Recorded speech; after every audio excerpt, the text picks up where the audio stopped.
The dark truth about the 5 a.m. routine, God's original design. Most people in our modern, fast-paced world are obsessed with the 5 a.m. club. We see CEOs, Silicon Valley billionaires, and high-performance influencers preaching that waking up while the world is still dark is the ultimate secret to success, wealth, and human autonomy. They treat it like a brand new discovery, a life hack for the elite.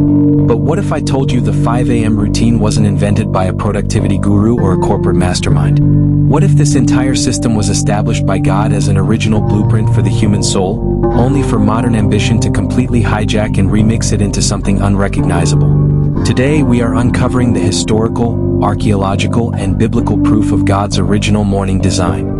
I am going to outline 3 strong points that separate the secular grind from divine purpose, helping you reclaim your morning to live with spiritual authority, not just corporate productivity.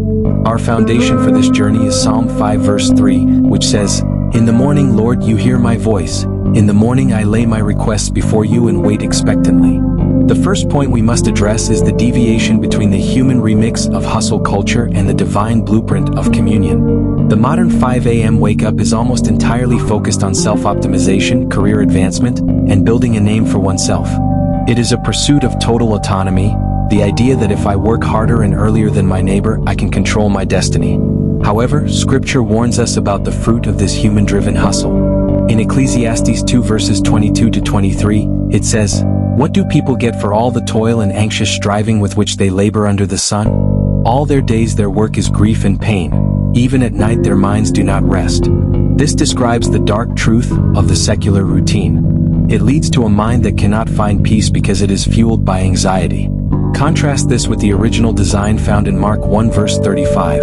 Very early in the morning, while it was still dark, Jesus got up, left the house and went off to a solitary place where he prayed. Notice the difference. Jesus didn't wake up early to beat the competition or clear his inbox. He woke up for communion and submission to the Father. This is the first fruit of time. The hour is the same, but the blueprint is radically different. One is about self-reliance, the other is about God-dependence. Before we move into the tangible historical evidence and the blueprints for your daily duty, I want to take a quick moment to invite you to join this mission. If you want to stop living the human remix and start aligning with God's original plan for your life, please subscribe to the channel and like this video. Your support allows us to keep digging into these truths and helps other believers find the wisdom they need to navigate this world. Thank you for being part of the Divine Blueprint community. Now, let's look at the historical records that prove this isn't just a modern trend. The second point we must uncover is the tangible historical evidence and archaeological records that prove this morning design is no myth or fable. Long before the modern world had productivity apps or corporate daily scrums, the early church operated on a highly structured daily duty centered entirely on God. Historical documents such as the apostolic constitutions from late antiquity confirm that early Christians purposefully adapted Jewish fixed-hour prayers. They didn't just wake up early because they had smart skills. They gathered in the morning to pray the Psalms and the Lord's Prayer before ever stepping foot into their workplaces. This is a documented fact of history showing that the original blueprint for a successful society was built on spiritual dependence, not human ambition.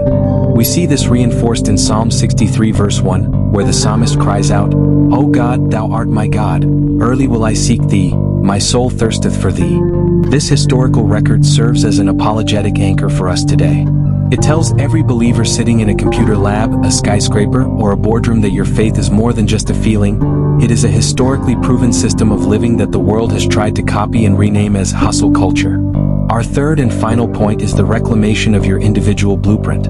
How do you, as a modern believer, operate in the courts, offices, and labs of today while keeping the original design? It requires a fundamental shift from a grind mindset to a stewardship mindset.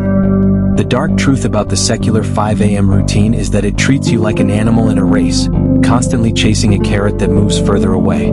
But God's original design treats you as a son or daughter with a specific territory to manage. In Colossians 3 verse 23, we are given our marching orders. "And whatsoever ye do, do it heartily as to the Lord and not unto men." When you wake up early to commune with the Father, you aren't just preparing for a job, you are preparing for your duty. You are acknowledging that while great men and women sit in conferences and offices, they are ultimately operating under the director of all creation. Your morning watch is where you receive your specific instructions for the day so that you don't skid off course like David did when he numbered the army out of pride, or like the builders of the Tower of Babel who sought to make a name for themselves. By aligning with the original blueprint, you move from anxious striving to purposeful dominion. You stop being a victim of the system and start being a steward of the King's will. This is your daily duty. This is the original design. Nothing is new, it was written first.